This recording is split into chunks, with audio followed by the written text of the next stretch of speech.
Olá, ouvintes! Está no ar nosso podcast ABTCP Revista Papel em Minutos, edição de junho de 2022, o programa que traz a voz da indústria de celulose e papel pela publicação que acompanha as notícias do setor há mais de 80 anos.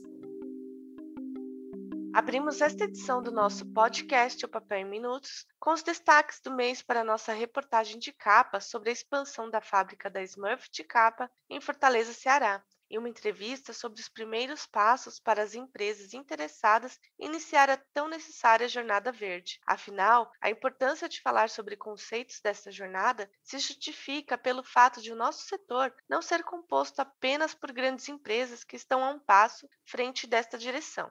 Bem lembrado, Thaís, pois nos segmentos de papéis para embalagens, de papéis tixo, temos diversas pequenas e médias indústrias no país. E isso é que nos levou a tratar dessa importante questão que é a jornada verde, falando de conceitos básicos até para aqueles que não começaram ainda a percorrer este caminho. Mas seguindo com o nosso programa, antecipamos a quem nos escuta que no segundo bloco contaremos com as participações dos nossos colunistas convidados, que vão falar sobre mercado, carreiras e tecnologias do nosso setor. E finalizaremos este O Papel em Minutos no terceiro bloco com os destaques das reportagens especiais, como o seminário da CETESB, que contou com agradecimentos aos representantes das 12 câmeras ambientais e dos 22 grupos de trabalho. E além desse destaque, Thaís, teremos no terceiro bloco informações sobre o workshop de embalagens de papel realizado pela ABTCP em papel, informações sobre o 54º Congresso e Exposição Internacional de Celulose e Papel da ABTCP, além de fatos e notícias da nossa coluna Radar, que captou os mais recentes acontecimentos do mercado.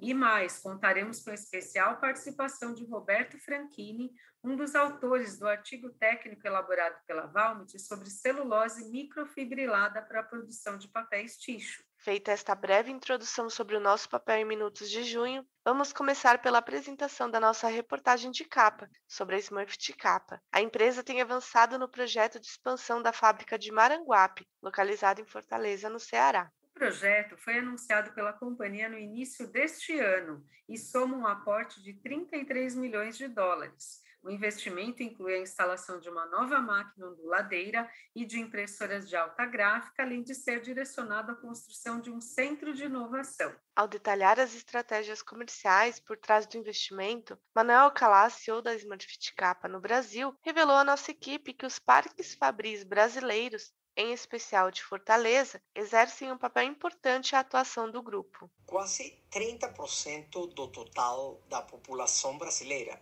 reside na região Nordeste. E Fortaleza oferece a plataforma perfeita para fortalecer nossa presença nesta parte atraente e de rápido crescimento do país. Vemos o Brasil como um mercado essencial para a Smurfit Capa e estamos entusiasmados em dedicar recursos significativos do Plano Global de Investimentos da empresa para expandir nossa presença no Nordeste, com novas impressoras de alta gráfica, novas tecnologias e processos, algumas surpresas e um alto nível de pressão e qualidade. É uma prova clara do compromisso da Smurfit Capa com o mercado do Nordeste e o mercado do Brasil.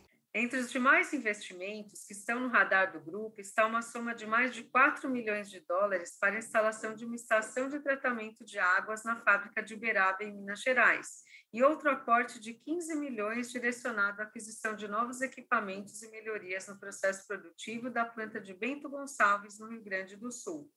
Para saber mais detalhes sobre o investimento já em andamento e o plano da Smurfit Capa destinado ao Brasil, confira a reportagem de capa da edição de junho em opapeldigital.org.br. E seguindo com o nosso programa, vamos trazer mais informações sobre a entrevista desta edição.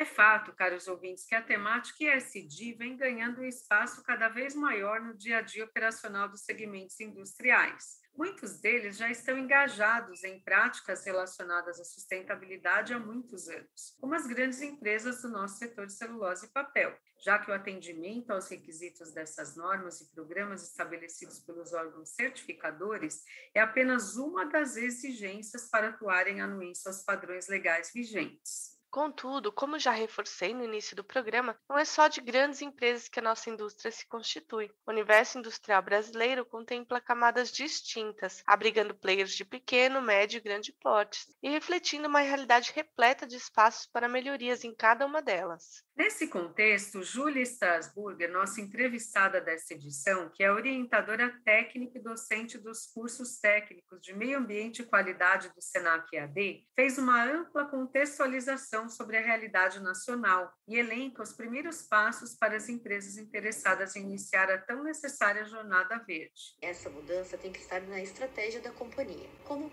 iniciar, verificando a compra dos insumos, matérias-primas, se nossos fornecedores possuem certificação, como por exemplo, se comprarmos produtos de origem de madeira, o fornecedor, ele possui certificação FSC, que é que indica que é de fonte legal e sustentável. O nosso fornecedor, ele possui a certificação ISO 14001, que atesta que a empresa possui indicadores ambientais, cumpre a legislação e está em busca da melhoria contínua para o meio ambiente e o bem da sociedade.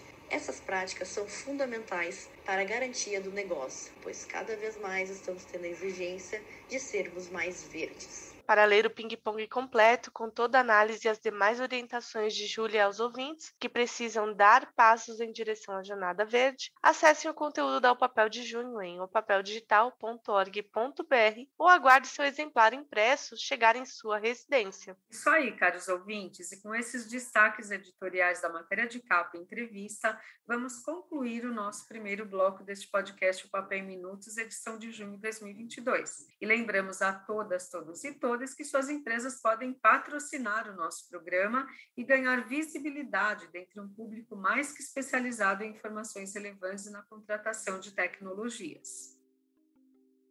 Vamos seguir então, caros e caras ouvintes, abrindo nosso segundo bloco deste programa com destaque para algumas das nossas colunas e com nossos colunistas convidados. São eles, Thaís, Marcelo Colares, que assina a coluna Perspectiva, convidado a dar o seu recado aos ouvintes sobre possíveis alterações na indústria papeleira. Teremos ainda a participação do colunista Márcio Funchal, falando sobre o comportamento das importações brasileiras de celulose e papel na última década, além da ilustre presença aqui neste O Papel em Minutos do embaixador José Carlos da Fonseca Júnior, diretor executivo da IBA, que nesta edição traz em sua coluna o tema Mercado Regulado de Carbono no Brasil. E fechando com chave de ouro, este segundo bloco, contaremos com a participação da colunista de Carreiras e Oportunidades, Jaqueline Leal, fazendo pontuações sobre a comunicação eficaz em ambiente virtual. Caros ouvintes, este nosso Papel em Minutos está mais que interessante, com tantos colunistas e especialistas em diversos temas. Mas deixando de gerar tanta expectativa, vamos logo começar ouvindo então o nosso colunista Marcelo Colares, VP Business Development Forest Value Chain da Fisher International. Sim, Thaís, nosso querido Marcelo Colares fez um panorama geral aos nossos ouvintes em resposta à pergunta que intitula o artigo dele nesta edição.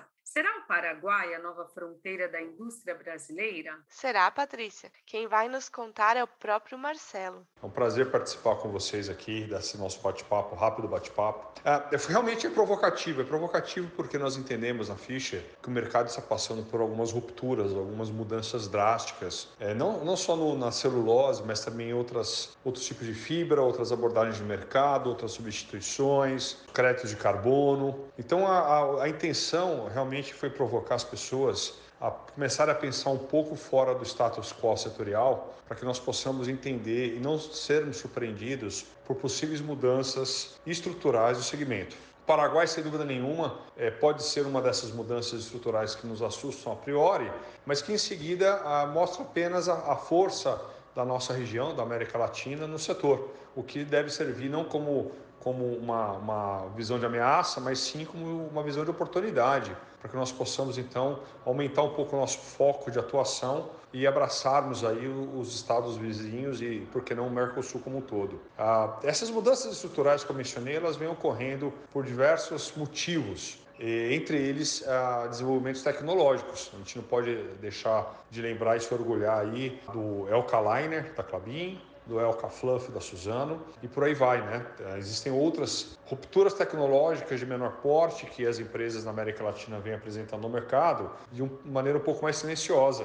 E eu espero que com essa nossa provocação aí, as empresas comecem a expor de maneira mais significativa inovações tecnológicas que às vezes não são tão relevantes, mas são para os produtores de papel. Muito obrigada ao Marcelo pela participação em nosso Papel em Minutos de junho e seguimos em frente, chamando agora o nosso colunista Márcio Funchal, que fala nesta edição, na coluna Estratégia e Gestão, sobre o comportamento das importações brasileiras de celulose e papel nos últimos 10 anos e conta a seguir aos nossos ouvintes um pouco do que ele identificou em sua análise. Bom, na coluna de junho, a gente faz então um complemento das informações de comércio exterior relacionados ao setor de celulose e papel, da coluna de maio, onde a gente abordou na ocasião as exportações brasileiras. Na coluna de junho, então, a gente aborda o complemento desse mercado relacionado, então, às importações do mesmo setor de celulose e papel. Ambos os setores são bastante focados na predominância do envio de mercadorias para o exterior, então é fortemente exportador, mas sempre há a presença da importação, então, como complemento à sua produção nacional. Na celulose, o Brasil importa apenas em torno de 1% do que produz internamente, e no setor de papel a gente tem uma importação que representa um pouco menos do que 6% do que é produzido em território nacional. Para fins de comparação, nas exportações a gente exporta um volume mais de 70% do que é produzido no país, e na celulose, e 20% aproximadamente daquilo que é produzido em termos do setor de papel. A principal rota de entrada desses setores são via marítima, onde o Porto de Santos tem um destaque importante, e eu convido então os leitores a acessar a revista para verificar outros detalhes relacionados ao tema neste aspecto das importações, nessa janela temporal dos últimos 10 anos. É isso, um abraço, boa leitura. Agradecemos o Márcio pela participação em nosso programa e vamos convidar a todas, a todos e a todas para acessar o papeldigital.org.br e conferir em detalhes as colunas assinadas da revista O Papel, edição de junho de 2022, que tem muito mais informações lá para vocês e muito mais colunistas especialistas em mercado e gestão com muito a dizer sobre esses temas. Isso mesmo, Thaís, não apenas os colunistas convidados que nós procuramos aqui revezar os convites, pois todos são importantes, todos os colunistas abordam assuntos relevantes, todos os meses na revista O Papel, sempre trazendo questões muito pertinentes à gestão e carreira para quem nos acompanha nos podcasts mensais O Papel em Minutos de cada edição da revista. E por falar nestes especialistas, quem chamaremos agora, Patrícia, para dar seu recado aos nossos ouvintes? Quem vos falará a seguir, caros ouvintes, será o nosso querido embaixador e diretor executivo da IBA, José Carlos da Fonseca Júnior. Nesta edição da O Papel de junho, na coluna IBA, este executivo de grande respeito e admiração pelo setor de árvores cultivadas aborda um importante tema sobre a regulação do mercado de carbono no Brasil. Embaixador, obrigada por aceitar o nosso convite para estar conosco neste programa. Pergunto, o que dizer aos nossos ouvintes sobre o mercado regulado de carbono no Brasil? Nós somos hoje, sem favor de ninguém, sem depender de ninguém, uma potência agroambiental de grande repercussão global, né? Portanto, no momento em que nós vivemos nessa fase do século 2021, início dessa década, tentando sair de 3 anos de pandemia, né, que deixou o mundo no estado de colapso, né, a pior crise em muitas gerações, talvez sem precedentes com a gravidade que teve. Depois dessa fase em que, além da pandemia, sobreveio uma guerra grave no continente europeu, que mostra a fragilidade das cadeias de suprimentos, das cadeias de valor, etc., mais razão temos no mundo para aprofundar, né, e priorizar a construção de uma economia de baixo carbono, um processo de descarbonização. As mudanças climáticas são uma realidade, não mais algo teórico, como há 50 anos atrás se discutia lá em Estocolmo, na primeira convenção do clima da ONU, que parecia uma coisa distante, um assunto para diplomatas, para cientistas, para pesquisadores, e hoje não. Com a sucessão de frequência cada vez maior de eventos climáticos extremos, nós estamos percebendo o quão real e concreto é a mudança do clima.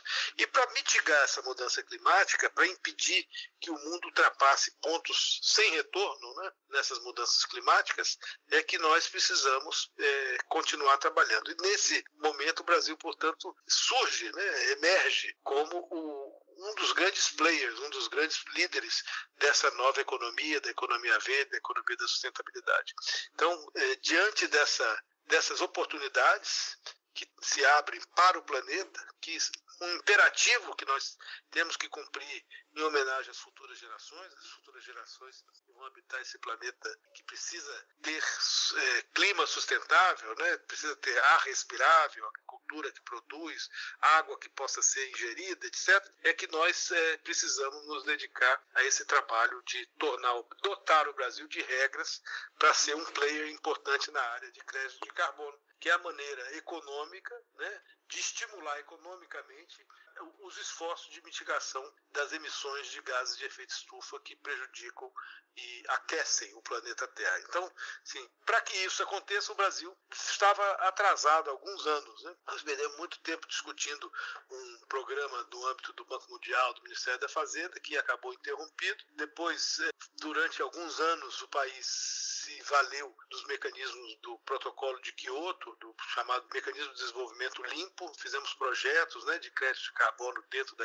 daquela lógica do MDL, do Quioto, e nos engajamos durante muitos anos nas negociações, nas diferentes COPs, né, do clima, do Acordo de Paris, desde 2015, que só agora, no ano passado, 2021, lá em Glasgow, na COP26, se chegou à aprovação do famoso artigo 6, que estabelece um mercado global de carbono. Agora, no final do ano de 22, no Egito, na COP27, haverá a negociação final, se Deus quiser, da regulamentação daquilo que foi aprovado em Glasgow no ano passado. E o Brasil, então, diante disso, precisa adotar práticas e regras, né, baixar regras que estabeleçam os mecanismos internos aqui de precificação e comercialização de crédito de carbono. Há algumas fórmulas para isso que outros países já adotaram em outras regiões do mundo, como a União Europeia, e o Brasil, que vinha meio tímido, meio retardatário nessa discussão, tem alguns projetos de lei em debate no Congresso, que merecem toda a atenção, e, ao mesmo tempo, o governo federal, agora no mês de maio, baixou um decreto que estabelece o mercado brasileiro de crédito de carbono, inovando com a adoção de mecanismos dos chamados planos setoriais, que vão projetar curvas de redução de emissões de gases de efeito estufa, e aquilo vai estabelecer um sistema que crie tetos, né? Quem emitir mais do que aquele teto previsto para o setor vai ser penalizado, vai ter que comprar créditos de carbono de outros setores. Quem emitir menos vai ser beneficiado e vai poder vender créditos de carbono. Um pouco essa é a lógica dos sistemas chamados de cap and trade em outras regiões do mundo, que com os acordos setoriais poderá ser adotada aqui no Brasil, e mais ainda, nós estaremos nos preparando para o momento em que o mundo haverá de ter um amplo mercado regulado, global de crédito de carbono, a partir, se tudo der certo,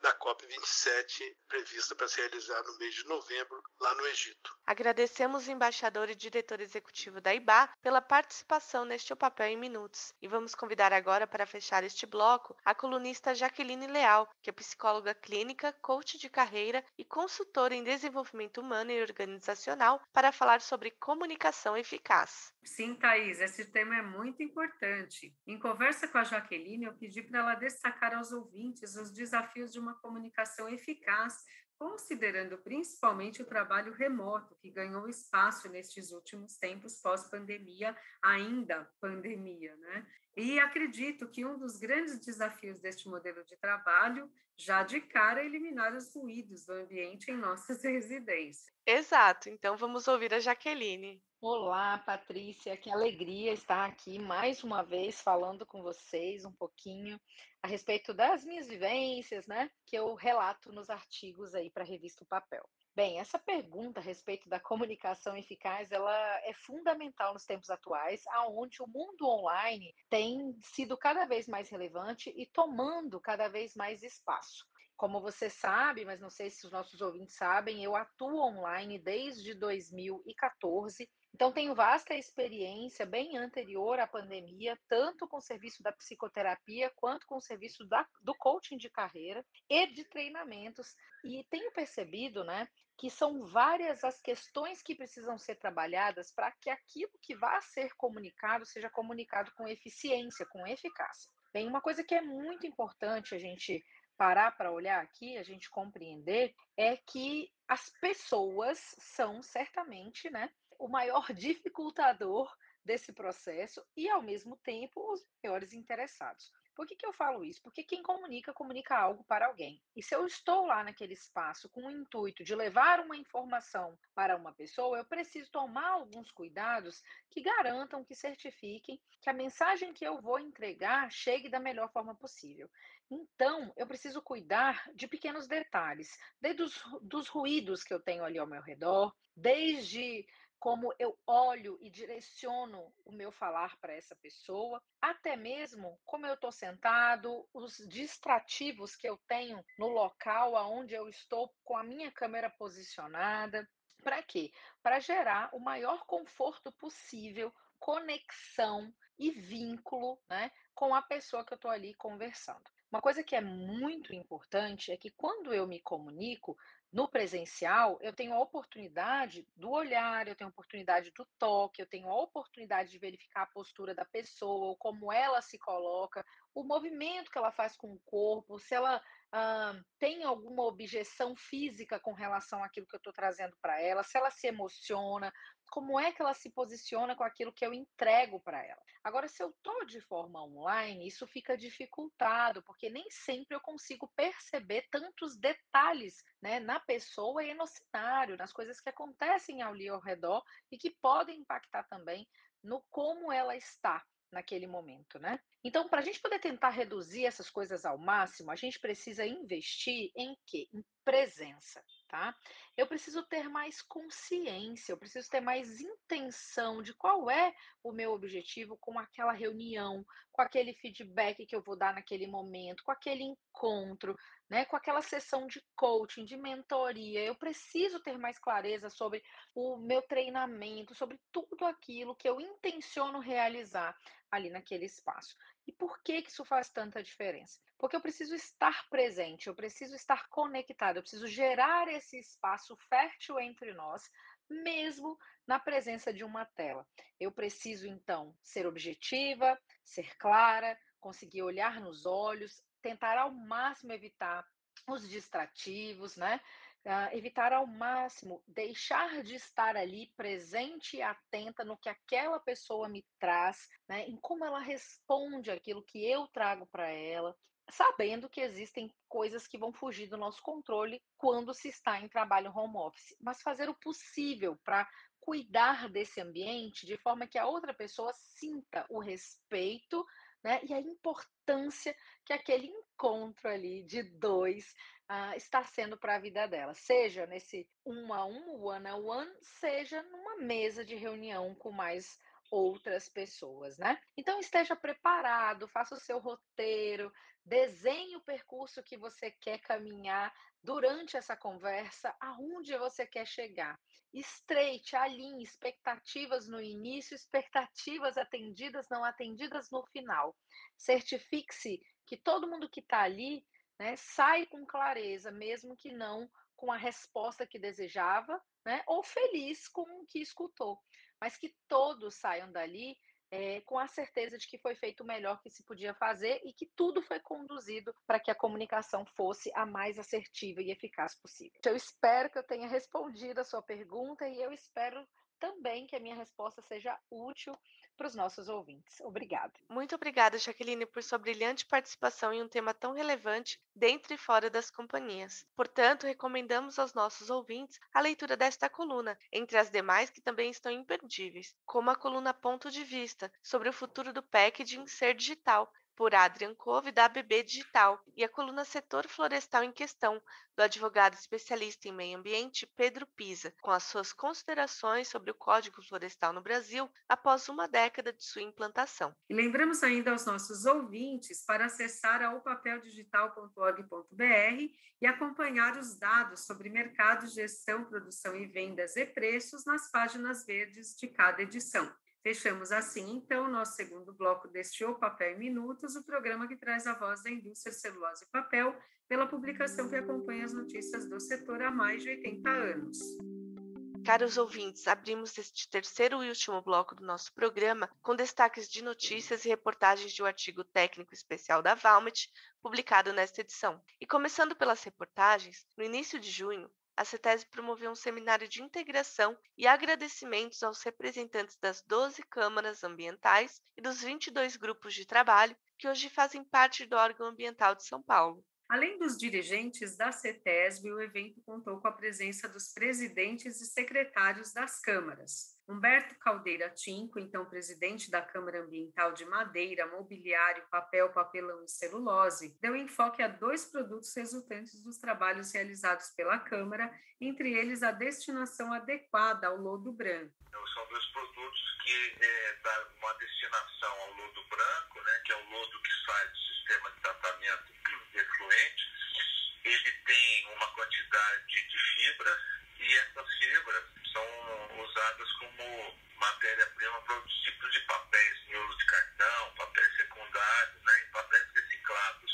Né? Então você dá um destino melhor do que colocar em aterro. Né? Então a gente conseguiu discutir bastante isso dentro dessa Câmara, desde 2017 até agora, e aprovamos esse documento que orienta as agências do Estado de São Paulo a ter um entendimento comum sobre o assunto. Né? O seminário promovido pela CETESB também foi uma oportunidade para oferecer um troféu de reconhecimento aos profissionais à frente das câmaras ambientais por toda a contribuição e dedicação ao trabalho conjunto, tão relevante aos segmentos industriais e ao meio ambiente. Tinco estava entre os homenageados do seminário da CETESB. Ele ocupava a presidência da Câmara do Setor desde 2017 e no dia 8 de junho passou a liderança a Hamilton Fernando Zanola, gerente SD da Suzano. Participante ativo do grupo, que representa o setor privado nas discussões e nos estudos apresentados à CETESB, Zanola exaltou o trabalho realizado até aqui. Os principais avanços eles se deram na constituição de um canal permanente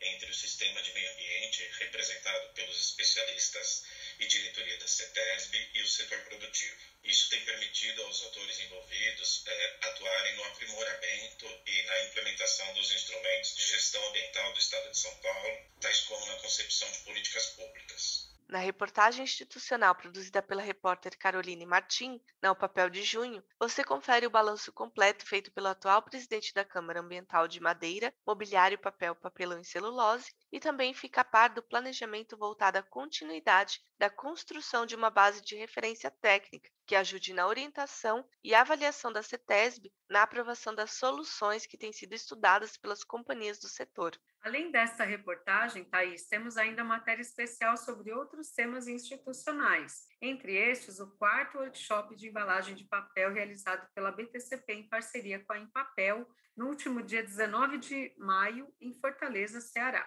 Para Viviane Nunes, coordenadora técnica da BTCP, a parceria propiciou o fortalecimento das entidades e elevou a qualidade do evento. Abre aspas. O workshop forneceu um conteúdo consistente e atualizado aos participantes, propiciado pelo trabalho conjunto das associações, que acompanham e estão alinhadas às necessidades do mercado. Ficamos muito contentes com a execução deste evento e com certeza teremos novas oportunidades. Fecha aspas, destacou Viviane sobre a demanda do segmento de embalagens, que tem vivenciado um período de grande crescimento e com várias oportunidades para o papel a partir do e-commerce e do delivery. Para conferir os principais destaques e assuntos discutidos neste workshop, leia a matéria completa em opapeldigital.org.br ou aguardem sua revista impressa. Vale conferir ainda na edição de junho da Revista Papel a reportagem sobre as novidades do ABTCP 2022, o 54º Congresso e Exposição Internacional de Celulose e Papel, que neste ano retomou o formato presencial, com ampla programação focada nas últimas tendências tecnológicas. Pois é, Thaís, vale lembrar que o ABTCP 2022 este ano será realizado entre os dias 4 e 6 de outubro, presencialmente no Transamérica Expo Center em São Paulo, tendo como pauta central o tema celulose e papel, meio ambiente, sociedade, governança e inovação. E falando sobre este evento, caros ouvintes, lembramos que a votação do Prêmio Destaques do Setor 2022 termina no próximo dia 4 de julho. Portanto, acessem prêmiodestaquesdosetor.com.br e deixem seus votos nessa premiação, que será entregue durante o jantar do ABTCP 2022 às empresas e profissionais eleitos. Entre outras notícias, caros ouvintes, confira na coluna Radar desta edição destaques como o lançamento da Irani e da Mobre em brinquedos feitos a partir do papelão ondulado, o lançamento do cartão Multipack com MFC pela Klabin e uma nova solução robótica de despaletização da ABB. Além disso, trazemos informações sobre a aquisição da totalidade das ações da Carta Fabril pela Softs, bem como abordamos a mesa redonda Corporate Leaders and Financial World, com destaque para o papel das indústrias na mitigação das mudanças climáticas. Caros ouvintes, vale acessar o papeldigital.org.br e conferir na íntegra a coluna Radar da nossa publicação. Mais um destaque do nosso bloco é o artigo técnico da Valmet sobre celulose microfibrilada para papéis tissue. Conversamos com Roberto Franchini, um dos autores deste artigo, para comentar com os nossos ouvintes sobre os principais resultados dos testes realizados pela Valmet na aplicação dessa celulose microfibrilada na produção de papéis tissue. Oi, Patrícia. A aplicação de celulose microfibrilada possui muitos atributos positivos em todos os papéis. Os destaques principais que observamos na aplicação no tissue estão na possibilidade de redução da fibra longa na fabricação do papel, ou até mesmo, em alguns casos específicos, a retirada por completo dela. A retirada por completo da fibra longa. Claro que observando questões importantes como especialmente o bulk. Nós também observamos com a aplicação de MFC uma redução da necessidade de químicos usados para melhorar as propriedades físicas, onde uma melhora expressiva em parâmetros físicos do papel foi a resistência, que sem dúvida reflete ganhos produtivos na máquina de papel, entre outros, né? Em outro ponto importante é a sustentabilidade, porque nós estamos falando de possíveis reduções de químicos no processo, substituídos, quando possível, ou a aplicação minimizada por uma fibra que é natural, ou seja, uma solução que caminha em direção a uma fabricação mais sustentável e amigável ao meio ambiente, que é uma característica bem definida no DNA da Valmet. Resumidamente, a MFC traz muitos benefícios: a redução ou substituição da fibra longa, a redução de químicos, melhoras nas propriedades físicas do papel, com direcionamento sustentável. Esses são alguns dos atributos da aplicação da celulose microfibrilada que observamos no tissue. Sem sombra de dúvida, a Valmet inova na MFC como um benefício comprovado dessa tecnologia. Obrigada, Roberto, pela participação e esclarecimentos, e altamente recomendamos a leitura deste artigo. O site vocês já sabem. E não podemos deixar de lembrar, Patrícia, que os nossos ouvintes podem se comunicar conosco pelo e-mail podcast@abtcp.org.br. Bem lembrado, Thaís, e avisamos que a nossa próxima edição da Revista Papel traz como destaque de capa as embalagens de papel e papelão na dianteira da bioeconomia. Vale lembrar, caros ouvintes, que em linha com as exigências e os desdobramentos mais atuais da Política Nacional de Resíduos Sólidos, empresas do setor têm se mobilizado para explorar todo o potencial dos elos que formam essa cadeia produtiva sustentável. Por isso, a importância dessa reportagem. E não percam, então, nossa próxima edição de julho. Estamos aqui aguardando vocês no nosso próximo podcast, O Papel em Minutos. Isso aí, Patrícia. Por hora, ficamos por aqui. Nosso grande abraço a todos e até a próxima edição.